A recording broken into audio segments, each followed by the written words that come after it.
passe. Oh, l'artiste. Super, encore un but sensationnel.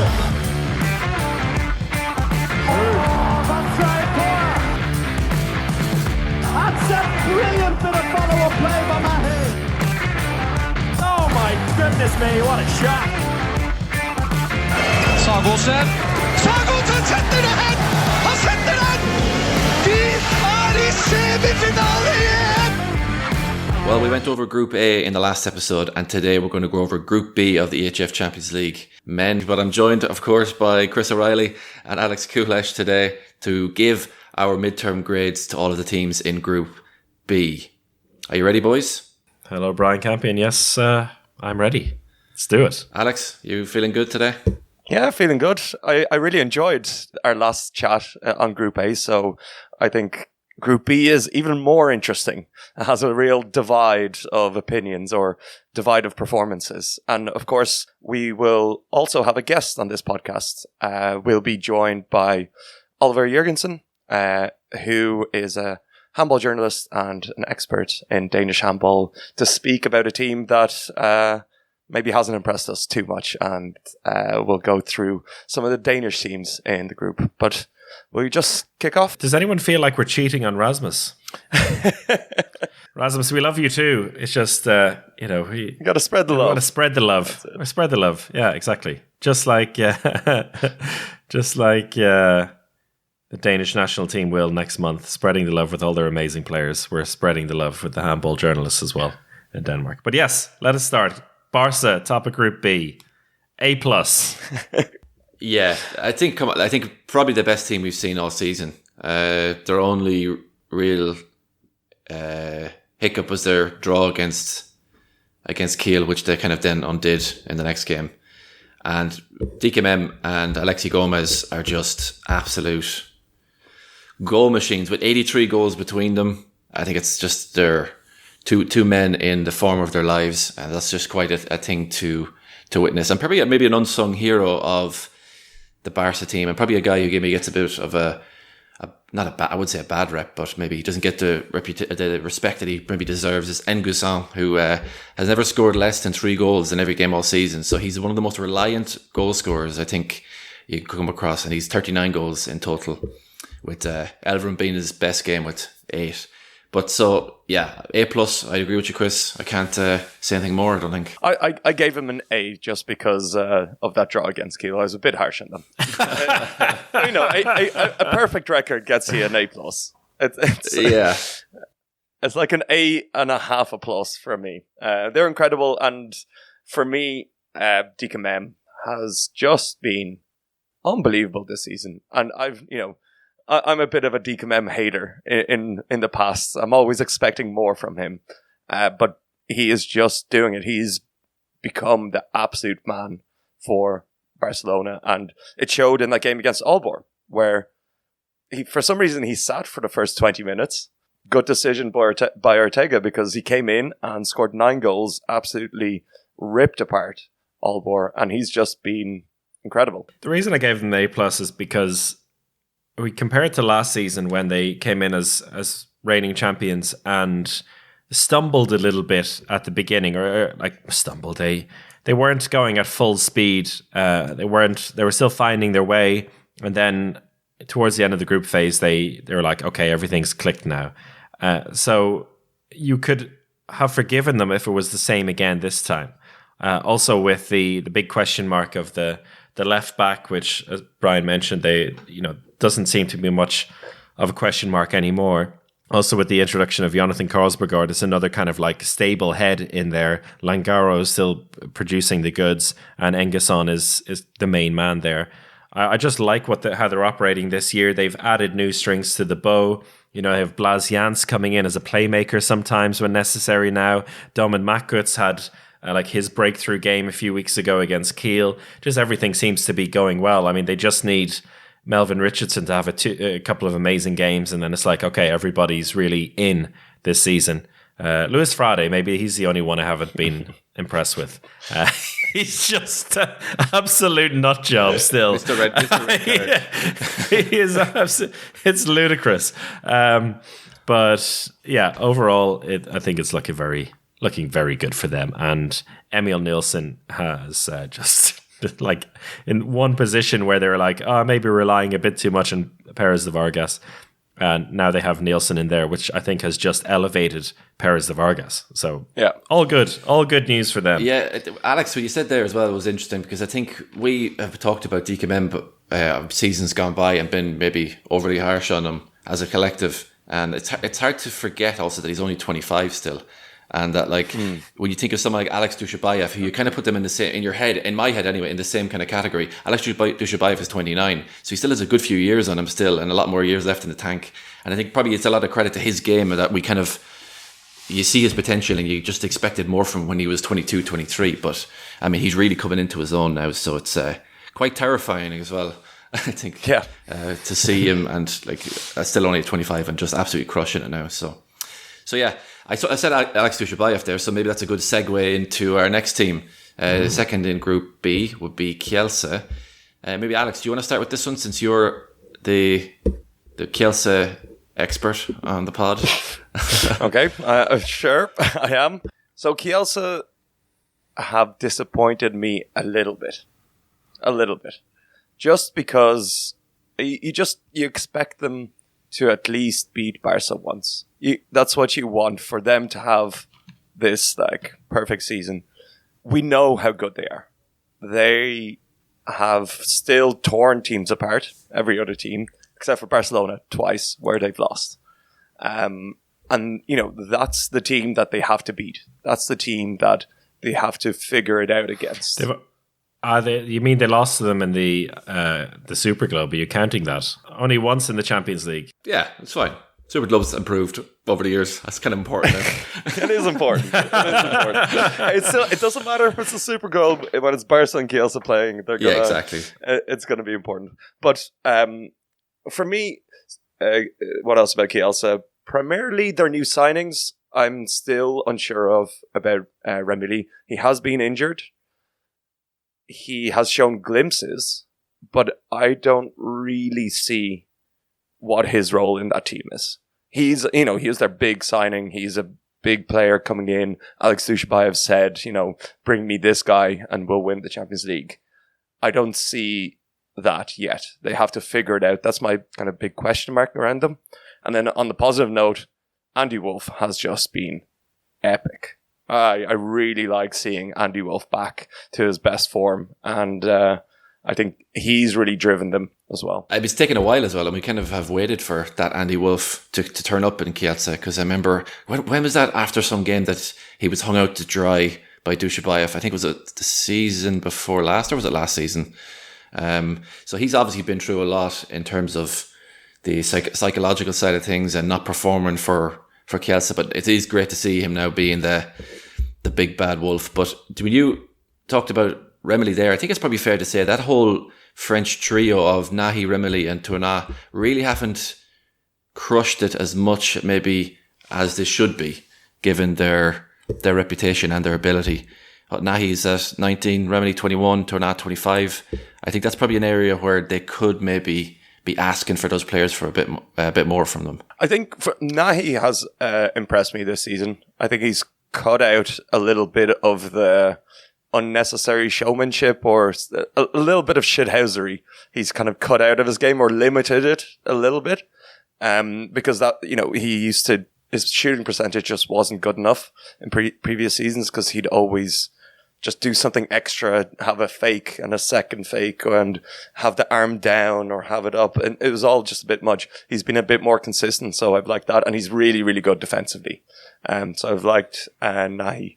Yeah, the others, players that you mentioned, there's still more potential there. Tourna looked really good against, and this is recency bias because I saw him against Szeged a few days ago, but he was really good in that game.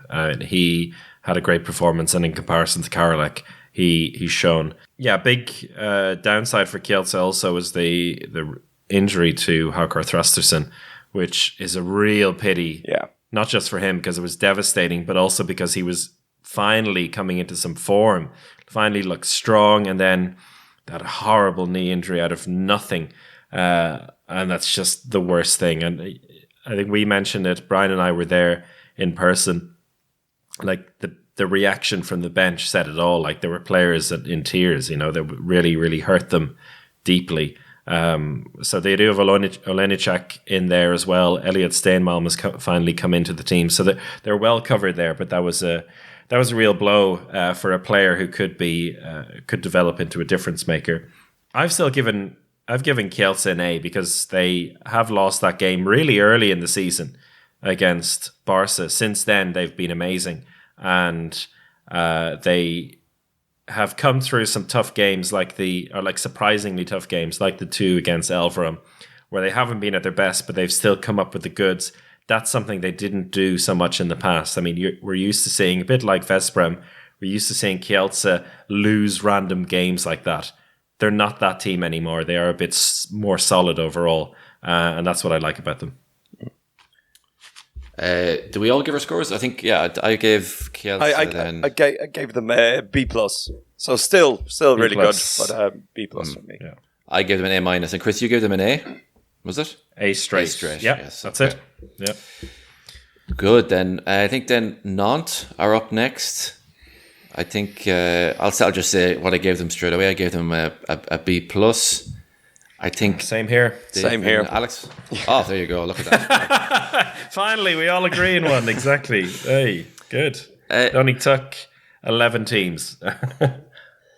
Yeah, very exciting young team, and I think it's good to see Nantes kind of putting that kind of the patch behind them where they kind of drifted off a little bit, and they now seem to be back playing the style of handball that we all love to watch. I think especially their left back position with Brie and Cavalcanti, I think, has been unexpected. Your favorite T-Bolt Briette. Yeah. I did have to think about that when I was preparing for this.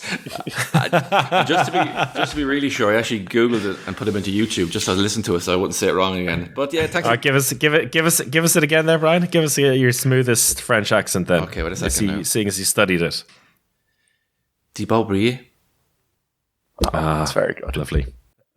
But yeah, I think Brie is, especially defensively, he has been an absolute rock for them. I think he'll be really crucial for France in the World Championship. It's been great to see him kind of mature as a player, because he was a little bit like a baby giraffe in the early years, where, you know, he couldn't quite control his limbs. He has a bit more power and direction this year, and I think they've enjoyed that as a team.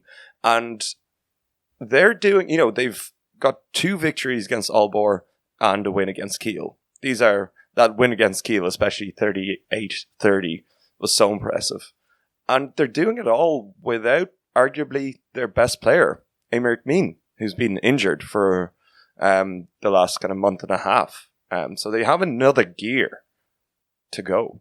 Yeah, looking at if you get the whole team in there, then it's really, really impressive. And I hope for their sake that they do have the full team together for the knockout rounds.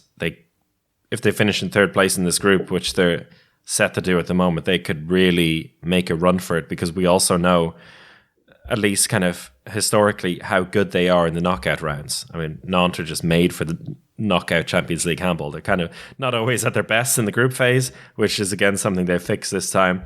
But when it comes out to the knockout rounds, they manage to pull it together. And yeah, I just really like the look of the team. They've had a bit of a regeneration as well. You look at some of the players that have come in. You mentioned Brie, who's stepped up a little bit. They've brought in Kaoldi Odriozola as well on the right wing. Like him and Pedro Botella are a good combination in there. Linus Persson as the right back, I think, is a great guy to have in there. And if you have Mien and Rock Ovnicek in there, the 2 of them together, it's a devastating group. Jeremy Toto on the line, Theo Monar as well. We haven't really seen much of him yet. He's taken a step back, I think. Yeah. And that does speak to how well Jeremy Toto has performed. He's come in from Vardar. He's a very good defensive player as well. So Toto and Brie have been a really good defensive block. And Theo Monar is very young. He'll have his moments to shine, but that extra bit of solidity at that line position, Ruben Marchand really, they brought him in to be that player, and he really didn't kind of step up to it. He seems a little bit out of his depth at the highest level. He can play an attack fairly well, but Jeremy Toto has been great. And they just replaced one incredible Scandinavian goalkeeper with another incredible Nordic goalkeeper. Victor Hallgrimsson has been an absolute star. Yeah, he's a great signing for them. And already I think other teams looking to get him, like I think Kiel we're thinking of trying to snatch him, but he's got a contract. He's going nowhere. And him and Pesic are a good duo to have. The game they lost against Kiel last week, by the way, neither of them were there. So they were in their third and fourth choice goalkeepers and still didn't lose by that much. So, yeah, hopefully it's nothing long-term for Pesic or Hallgrimsson. But, they've got depth in there, even if those two aren't available, which is very Nantes as well. We need some players who don't have their names in the back of the jersey to show up this year as well. That's a real sign of a Nantes run in the Champions League for me. So all B pluses. All B pluses. And they're just so much fun. Their arena, the atmosphere around the club, the band, everything is just fun. So I'm always a pleasure to have them in the Champions League. I haven't been there in a couple of seasons because they weren't in the Champions League last season, but going there on Thursday for Nantes versus Barca, that's going to be a great time. Excited. Really exciting. All right, Kiel, absolute rubbish. Really annoyed me. Shite team, shite club. Let's move on. No, I'm joking. Philip Iha just needs to... Oh, God. Well, we're recording this as probably Kiel are going to go top of the Bundesliga. I'm talking about Champions League Kiel now. Champions League Kiel, which is what is so remarkable. Like the Bundesliga Kiel and Champions League Kiel. But yeah, focusing on Champions League Kiel. They've lost a lot of games. What are they doing losing all these games? How? I made these notes before the last game because when we originally wanted to record this episode, it was meant to be before the game on the 8th of December. And I've notes for every single team, and the only note I have for Kiel is just D+ rubbish, and then nothing else. So I think they somehow just rub me up the wrong way when you can see them playing so well in the Bundesliga, and then they just have these really random results. And that just before their win over Nantes 37-33 in their last game, they obviously then lost to Barca, drew with Barca, drew at Aalborg, and lost to Nantes by 8. Then lost to Kielce before that. So just that run of games there, I think, really influenced my D+. With the now win over Nantes, maybe they'll move up to C-, I think. What do you guys think? So I had D+ as well. And now that I'm thinking about it, it's maybe a little bit harsh.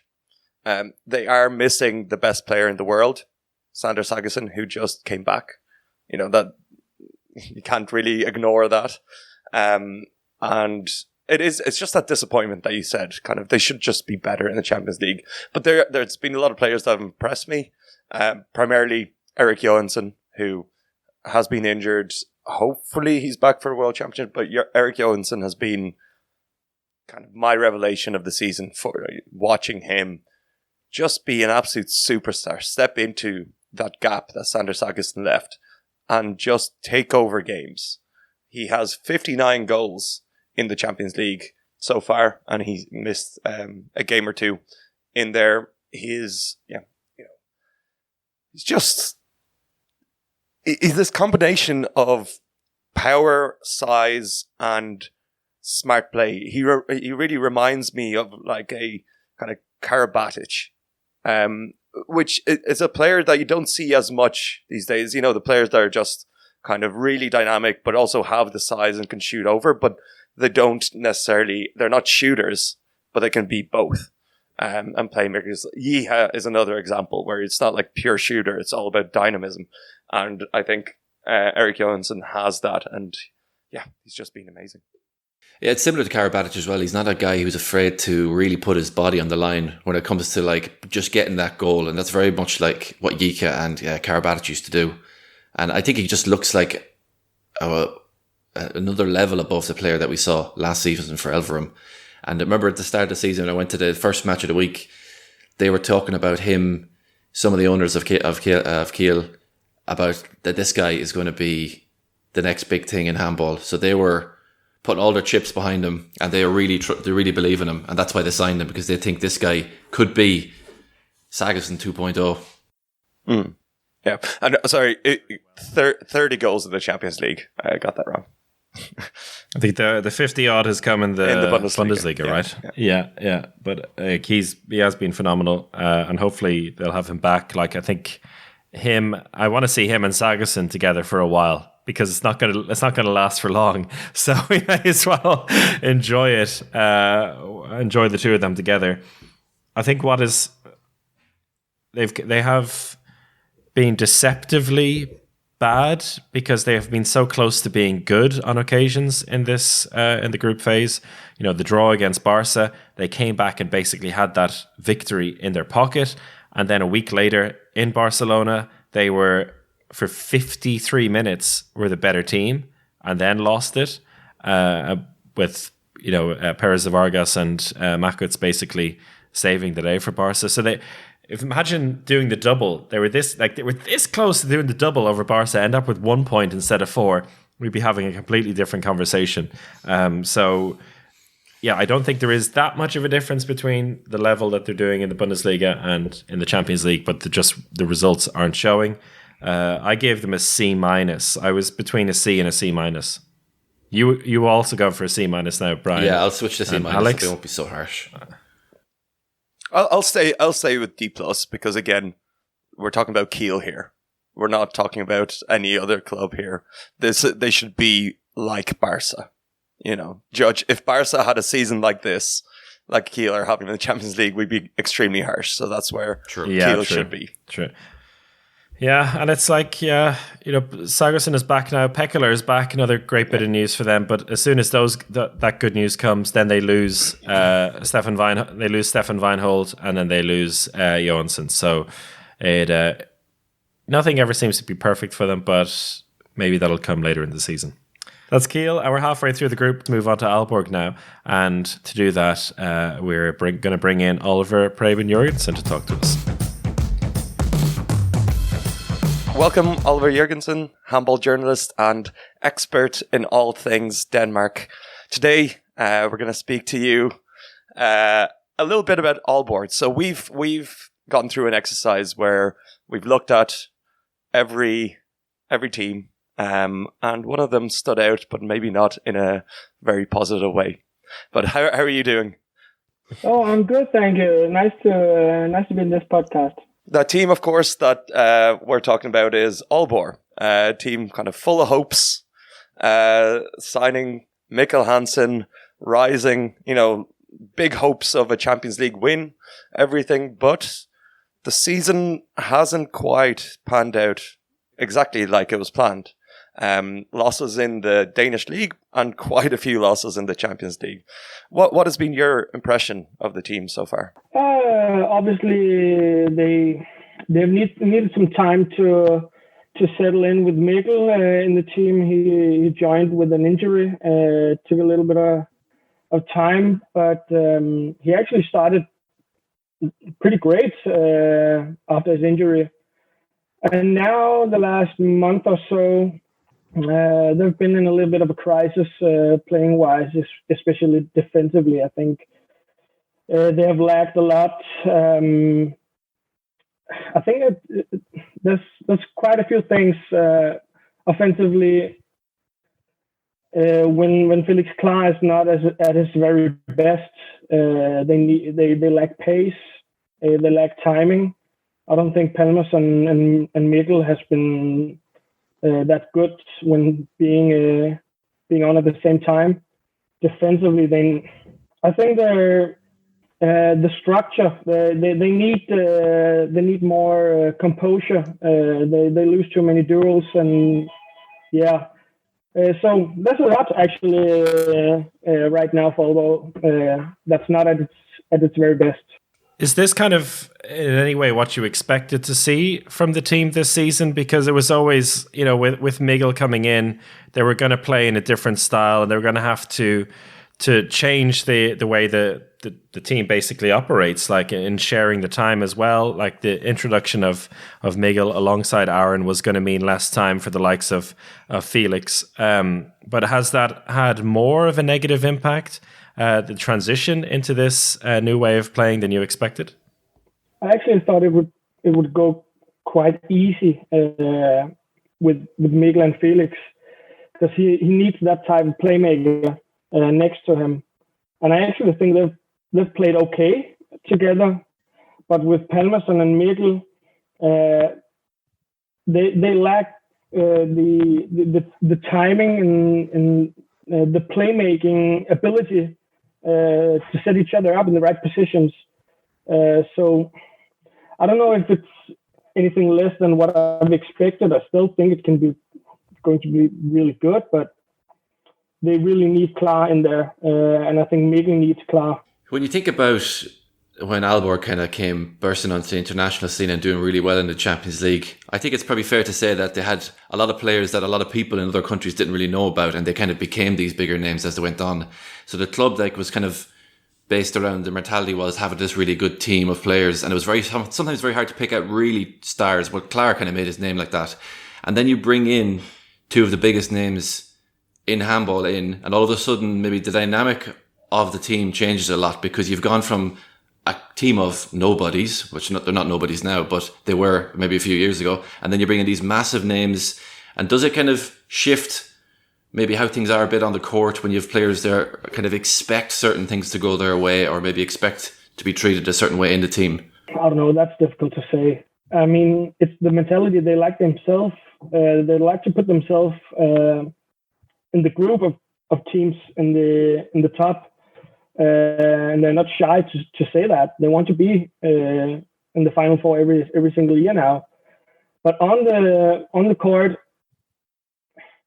I think that it's difficult to put a guy like Miguel in a team with guys like Sandell and Klar, who's been playing almost 60 minutes for the last 2-3 seasons together. So it takes time, and I think we have to be a little bit more,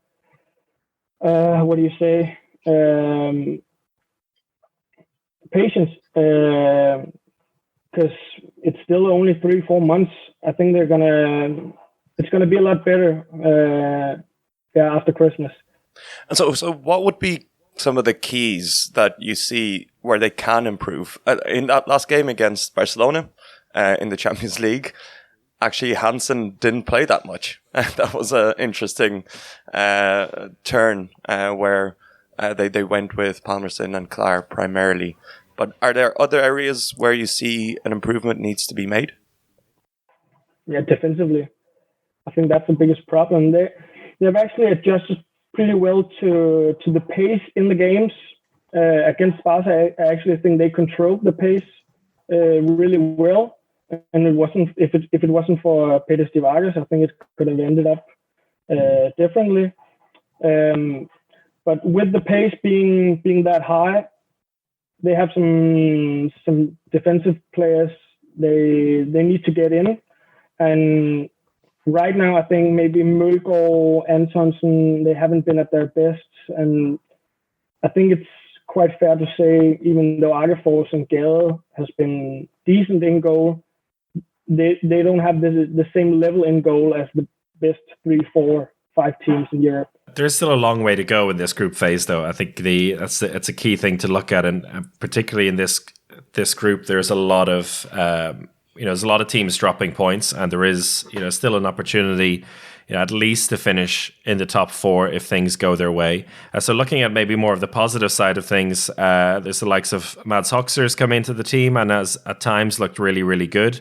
I think also really great talent for the right-hand side for Denmark as well. What do you think of his introduction into the team, and any other areas of the Aalborg team that you think is actually positive or promising? I think he's been excellent, Mads Hoxer, and he fits very well with Klar and Mikkel, because he has the ability to threaten the outside of the two. and he's also great at his passing ability, which Mikkel also needs to have players with great intelligence when it comes to passing. So really great for Aalborg getting Mads in, and it's going to be really, really good, I think, next year also with Arnoldsen coming in. So again, maybe we can call it a little bit of a crisis the last month, also with the defeats in the Danish league. But I think they're actually taking it. They're calm about it because it's still really, really early, and with the structure in the Champions League, it doesn't matter really if you end up 4th or 5. They know that it takes time, and they're using every single match right now to figure out what role is Mikkel Hansen going to get. Because right now, as you say, and we saw it against Barca, he's not the first violin at that left back. And I think they're trying to figure out what role he's going to get. So no panic in Aalborg so far. Something we've been doing on this episode is we've been giving all the teams a grade from A to F, and maybe just up until this point, maybe you could give your grade and see what you. We won't tell you what our grades are just yet, but maybe you could give us your one. So A being the best, and you can give A+, A- if you want to, and then F being an absolute disaster. I don't think you'd be giving them F now. What do you think? Okay, so as I said, no panic, and losing to Kielce and Barca, that's, especially in the group phase, that's not a disaster at all. But the 2 matches against Nantes, that takes a beating, also grade-wise. So I don't know, B, maybe C-, but it's around there because obviously 2 defeats against Nantes, you can't get a top grade, and I think they were hoping for, or at least aiming for top 2 before the season. Now it's top 4 at best, I think. So obviously it hasn't been good, it hasn't been great at all, but as I said, I think they're gonna come through for sure, and I think it's gonna be a different Aalborg team we're gonna see in 2023. So lots of confidence there, and another team that's actually shown a lot of confidence in this competition so far has been GOG, which we have been very pleasantly surprised by. I think their style of play is fantastic. They have some absolute gems, and I think we discussed it in the last episode, but for us, it was a surprise because they basically lost all of their best players last summer and managed to kind of get it back up and going. Have they surprised you this year? I can't say they surprised me anymore because they've done this the last 3, 4, 5 years, losing their best players, and then they just invent new players. Obviously, you always think a team's going to take a beating when you lose your best players. But God is just, GOG, they're just special because their talent fabric is just amazing. And every time they lose a great player to the Bundesliga or anywhere else, a new talent just appears out of nowhere. So, and you see this year with, obviously, Pytlik has been absolutely amazing. Emil Madsen, the same. But also Lucas Jørgensen. You see him come in when Bergendal leaves. It's just been amazing. And that's just how they've been operating under Nikolaj Krickau. He always seems to manage to fill the holes. What really impresses me about them is the kind of fearlessness that we saw from them in the European League as well. Last season watching in the European League, you're going to see, in the high 30s, maybe even 40 goals from both teams because that's the way they were playing. And they're much the same this time, kind of in like the fearlessness we saw from Aalborg a couple of seasons ago when there was less expectation on the team. It seems like the best way for them to manage this group phase, but how far do you think this style of play can actually take them? I don't know, because I don't see them having the top level or the ability to compete against top 5, 6, 7 in Europe over the course of 2 games. but they can beat every single team in Europe in one game if they hit it right. And especially with that type of playing, when you keep running and running in 60 minutes, some teams are going to be overwhelmed, and they don't care if they concede 35 or 38 goals. They just want to score one more. So that's the style, and it's entertaining to watch, but I think they lack a little, maybe 5-10% in a few important positions to really threaten the top teams. Just worth bearing in mind that they could end up, if you mention Aalborg being a top 4 team and GOG in where they are right now, they could be playing each other in the playoff round. So that's also something to keep an eye on as we look forward to. We hope not. We hope not. We talked about them extensively on our last episode, and just to give you an idea of the grades that we gave them, I gave them a B-. Alex gave them a B+, and then Chris gave it a B straight.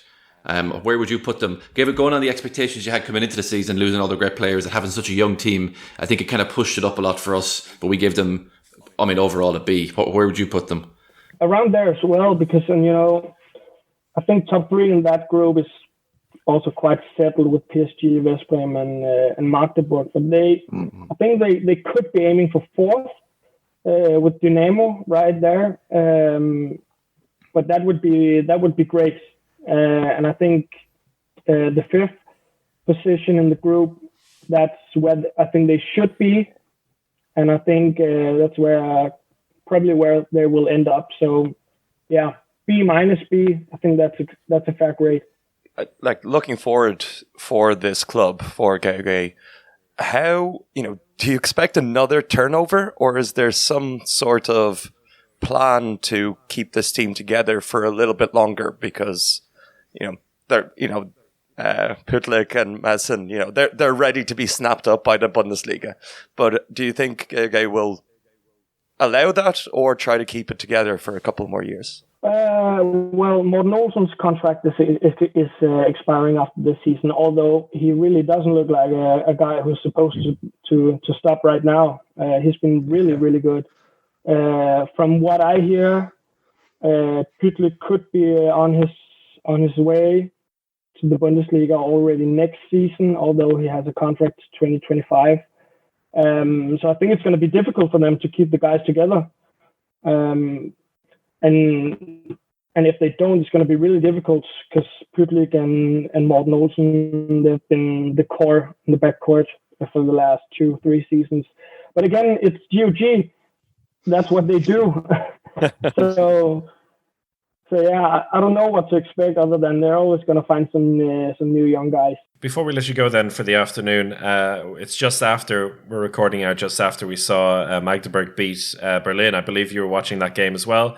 And that was a bit of an important game for Danish players as well. Now that we're exactly 1 month away from the World Championship, I guess everyone in Denmark is watching these games and hoping there's no more injuries, as well as them playing well. Big news there is Mathias Giesel is back, and he looked like he had no fear in him. He looked like he was pretty healthy. Also extended his contract with Berlin until 2028, which is quite ludicrous. What do you make of that, and the state of the Danish players now leading up to the World Championship next month? I think they're all, well, let me start with Giesel.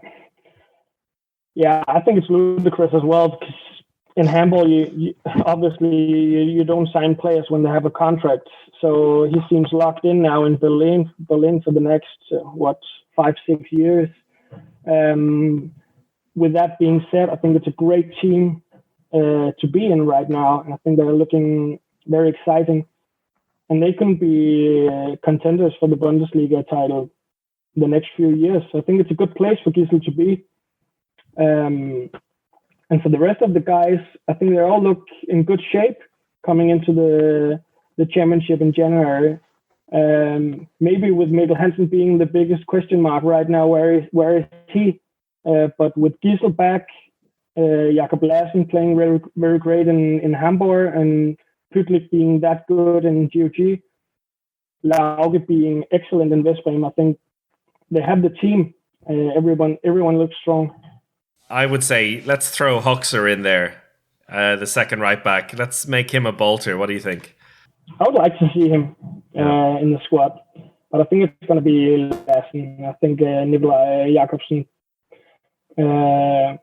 seems to have him a little bit higher, and also he complements Gisel quite well, and his level in Hamburg has been really good. Maybe a little bit of an underrated player actually, Jakob Lassen, but it would be absurd to think of a player with Max Huxer's level not to be in a championship. But a few years back we didn't have any great right backs in Denmark. Now we have 4 or 5. So I think it's a luxury problem. Yeah, good problem to have. All right, then Oliver Preben Jørgensen, thank you so much for joining us, and thank you guys. Hopefully see you at the World Championship the next month. Yeah, see you guys. Thank you to Oliver. So he was saying around a C minus. He said he was floating around for Aalborg. Said B first of all, then settled on C minus. I gave them a D plus. I gave them a C minus as well. I give them a C minus too.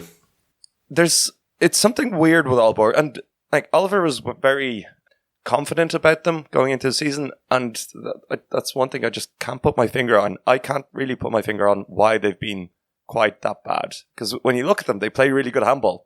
They're not finishing games. So let's see how this season unfolds for them. If you were in charge in Aalborg, would you sign Mikkel Hansen? Yeah, because he's the big show. He's going to fill arenas around the country. He's going to fill arenas throughout the season. People are going to come to watch him. So I think that's why they signed him. Yeah. Is it a bit like the Ronaldo situation? Not as bad, obviously, but something like that in terms of like, they find it hard. What's his role going to be? What's he going to do? Does he really fit the style of the team? But then he'll score you a pile of goals on his own, and he'll score every penalty you give him almost. Yeah, but not against Paris Vargas. Except against Paris Vargas, who just completely emasculated him. I don't know how Mikkel Hansen's going to come back now. He's done. that penalty save was just ridiculous. Like, Paris Vargas is not big for a goalkeeper, and he lowered himself and just spread his arms out. It was like, here you go. It was kind of like, shoot here, shoot this hand here, throw this hand as hard as you can. It was remarkable. Hansen is not living in Aalborg, is he? Is he in Copenhagen? I think he's in Copenhagen, because when I was in Aalborg the other week for the game against Nantes, I stayed in a kind of an artsy hotel, and guess who was there at breakfast? Mikkel Hansen. Really? That's a classic Mikkel Hansen artsy hotel. Bringing over his French art from Paris, showing it off. I don't want to say which hotel it is, because I want to respect his privacy. All our Danish fans would be heading over to the X hotel to meet him at breakfast every day. Then, but I did find it interesting that he is staying in a hotel, and I'm just wondering, like, is he commuting over? Denmark's not the biggest country in the world, right? You can drive for a couple of hours, but. Yeah, he's not actually there. Is there any chance that he lives in Aalborg, but he just likes the breakfast in that hotel? It was good breakfast. Yeah. It's really good breakfast. Maybe he's just too lazy to make his own breakfast, and you're right. But no, I think I think we're all pretty much in this boat. We prefer not to talk to people at breakfast in the morning, and if you can, you just sit there, have your breakfast. And I was like, I'm not gonna engage. I'm not gonna engage with him here. This is not the time. I would engage with him anyway. Well, he's not going to engage with you, so exactly. Yeah, true. I was like, I want to find out, like, is he actually staying here? Then I did see him walk towards the rooms after breakfast, so I guess so. Just following. Yeah, there you go. Hiding behind a couch. Whereas Mikkel Hansen. Mikkel Hansen in a hotel. But yeah, Szeged. What did you give Szeged, Brian? You've been to Szeged, a few Szeged games over the last couple of months. Yeah, I mean, after the last game, Szeged versus Kielce, I know some of the guys there who are involved in the running of the club, and just them at the final whistle, their reaction was, and I think that's been kind of the season so far for them.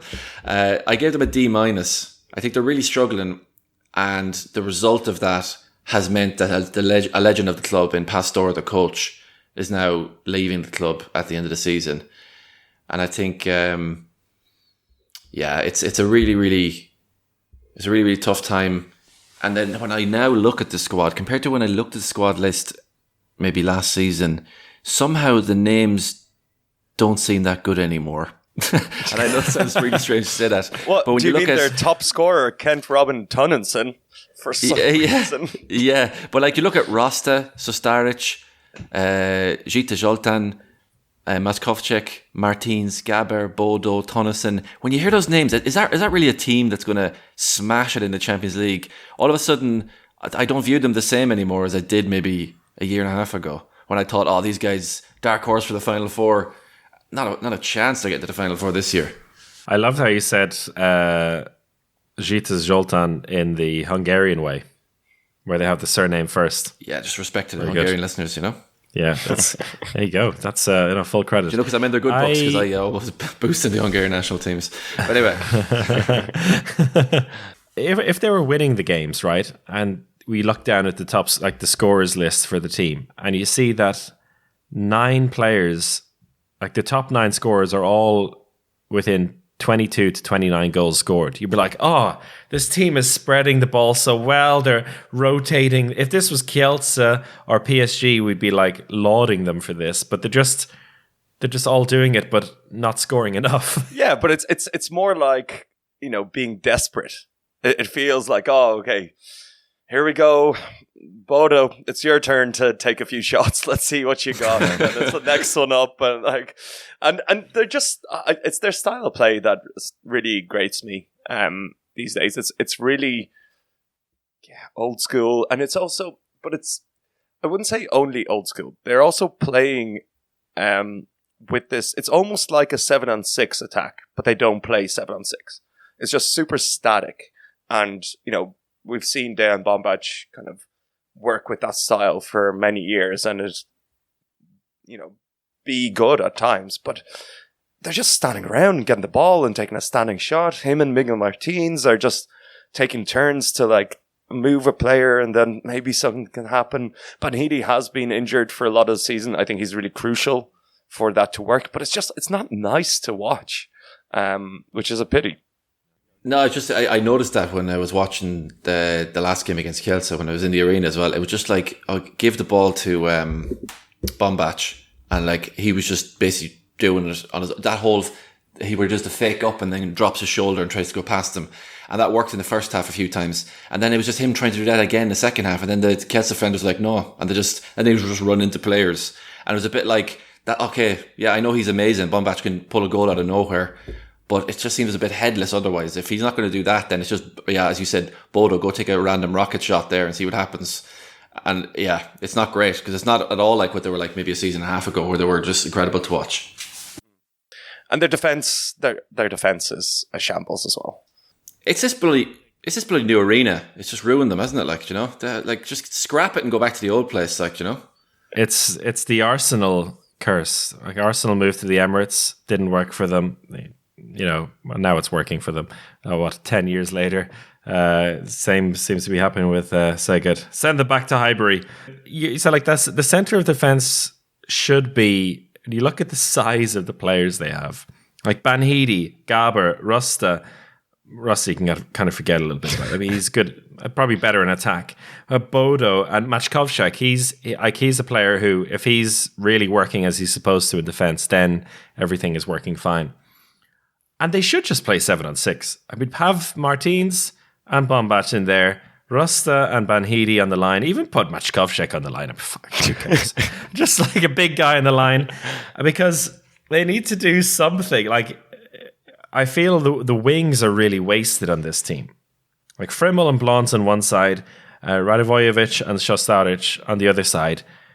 They should be guys who are, really punishing teams with counterattacks, and then, when it's not working in the center or with 7-on-6, like they play the ball out there. I mean, I think they do have the tools needed to have a good season. It's just, it's really frustrating. I don't know why it's not working for them. Do you think it's fair to say that maybe their recruitment hasn't really actually been that good? That it looked kind of flashy on the surface, but then when you really boil it down, I mean, do you remember when they signed Tonneson, Martins, and there was someone else I think came together with them, and there were headlines everywhere about it, and people think this is incredible.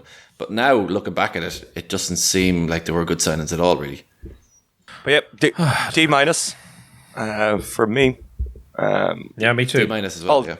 All D minuses all around. Yeah, and I think their standing is maybe a little bit boosted by their last 2 results against Celje. They're really right at the bottom for the majority of the season. But Celje, who are below them, but have had a really fun season, right? Yes. I mean, to be honest, I thought it was going to be a great season once they beat Kiel. They haven't quite. That was round 2. They only got their second victory of the season last week against Elverum, so it was a long wait until then. But I do enjoy watching them. Alex Vla is fantastic. They have exciting young players all around. Where did Alex Vla come from? He just appeared out of nowhere. He's not even that young. No, he's really not. I don't know where he came. Like, it is something that Celje do, not to the same extent as Georgi, but they are, like, players just happen to have a great season with them almost out of nowhere sometimes. And who was it a few seasons ago? A player who's back with the squad now, who's a right back. It's Zika Mlakar. He was that like 4 or 5 years ago. Remember, he was top scorer kind of out of nowhere. Then he went to Płock and it all fell down from there. But I think they have exciting players in a few different positions. Alex Vla is fantastic. He's getting himself a contract to the Bundesliga next season. That's almost certain. I mean, I thought it was Vesperm all over it, no? No, he's Wetzlar, I reckon, or Melsungen. He's not good. He's not good enough for Vesprem, but he'll get himself a nice juicy contract in one of these Bundesliga teams. I think he's Vesprem, and you never see him playing. That kind of thing, I'll let you know. But it's something very Andre Dralala about the whole thing, isn't it? About the how he's playing out of nowhere, just becoming top scorer, because his best performance up until now was 20 goals, and then all of a sudden he's just absolutely smashing those records. But he's great movement on and off the ball, and he can jump shoot, which is not something you see from Slovenians very often. Yeah, that's what I was thinking. I think he could be really huge for Slovenia going into the World Championship because they always needed another shooter. Mačkovsek was the only player that could ever shoot on this Slovenian team, and he's never quite good enough. Now they have a guy who's in amazing form, has just been a revelation, and could kind of be a big solution to Slovenia's struggles in the past. A big pity for them that they lost both games against Szeged. Otherwise, they would have had some kind of chance of going through to the playoff round. I think that's not going to happen for them. I went for a D. D, really? I went for C minus because, as you said, Alex, they were a lot of fun. They're a bit like, I don't know, your 14-year-old cousin with ADHD. You know, when they concentrate, they can pull a good performance out, but then they can go a bit wild and go on a 6-0 losing streak. And Alex Vla just has been probably one of the highlights of the whole season. So I gave them a C minus because I think they probably still have 1 or 2 more results in them. I gave them a B minus, actually. Just because... Oh my God. The variation here is incredible. I think I was expecting 0 points from Celje in this season's Champions League. And, you just got to give it up for that win against Kiel. That gets it up to B minus. Yeah, a little bit disappointing. But, an A for them would be being in 4th place. So, B minus for me. They're exciting. they probably don't have enough to get through. E for Elverum. What do you think? I gave them an F. I think they all need to be lined up and spanked because I think the team it's not as bad as the results are showing here, and I think they still have some decent players in there, and I think they're just I don't know, they're annoying. I know they lost some of their best players, like Johannesson and stuff like that, but they still have some decent players in there as well, and they're just so off the pace. It's just incredible. I don't know what the club were thinking, not bringing in some stronger names in. I think they kind of just felt like they could get by on what they had, and it hasn't worked out at all. Yeah, it's one of these classic stories where, Elverum had this kind of generation of players that they kind of grew with. The club kind of grew with them, and they all came in, and gradually they got picked off, and they don't have enough to bring in someone big, so they have to kind of bring in a second-rate young player and try to develop them, and maybe it's in this kind of in-between stage, but they might lose the league to Karlstad already, and we might not see them in the Champions League next year, which is would be a real disappointment. But I think Tobias Grundahl has had some significant growing pains in this season's Champions League. He really came out as a star, and he's had so much responsibility now as well. And maybe he's not quite ready for it. I think he has gotten better in the last few games. Yeah. From November onwards, I think he's improved a lot. But before that, I think he looked like he couldn't frame his shots. As Paul Bray would say. He looked a bit off the pace, but he has looked a lot better in the last 4 games. I think his 8 goals and maybe against Celje maybe got him kickstarted a little bit. But before that, I think it was Alex, you tweeting out earlier in the season, what's wrong with Grundahl? His shooting percentages were just awful. He was just having these 2 from 9, 1 from 10 games, and it just wasn't working for him. Still 21. Yeah, exactly. So it's Tobias Grundahl. That's what I said. It's like DKM syndrome. Yeah, but he's had to step up, and maybe wasn't just quite ready to be the guy for them. So and that's fine. He'll figure it out. As you said, they let some huge players go, and Dominic Mathé is another one. Remember they had last season. It's like Mathé, Johansson, and Grundahl were like a different level to what they have now, and so that's why I spared them from the F, because I didn't actually expect much more than what they're producing at the moment. But yeah, it feels like the games against Kielce showed what that was the old Elverum. He's pushing these teams really to the limit and occasionally getting a result against them. And maybe they'll do it. They're playing second next. Maybe they'll do it against them. Who knows? So I went for an E. Alex, Brian, you went for an F. Alex? D. Actually, I don't know why I gave him a D. Okay. Maybe I just wasn't expecting them much from them anyway. So that was a bit of variation towards the end, which we went from fully agreeing to having a bit of variation. But as I think you tipped at the beginning, Alex, it's really divided into the really good achievers in Barca, Kielce, and Nantes, and then the rest. Yeah. Okay, I've one last question for you boys before we finish up then. Out of pure enjoyment of this season so far, what grade would you give it in terms of handball enjoyment as a neutral who doesn't support any of these teams? I'd say a B, because there have been games, like a lot of games that have produced. There are teams like Celje, like Nantes, even Aalborg at times, Magdeburg, Georgie, who are just playing a really nice style of handball. It doesn't always work for them, but they're playing exciting handball. But then the thing that draws it back for me a little bit is the top 2 in Group A, PSG and Veszprém, as per usual. Top 2 in Group B, Barca, Kielce, as per usual. The big dogs are making a bit more of a gap when it comes to consistency over the rest. I'd give it was leaning towards B as well, but maybe even a B plus, because actually yes, it's the top dogs on top, but every team still has a chance of going through. We don't see, a team really languishing. Even Porto they're still in it. That still is up for grabs. There's that kind of middle ground to fight for as well. And I really, a lot of people say that the rankings in the group stage don't matter. I disagree with that. There's a huge difference between finishing fourth and playing Magdeburg.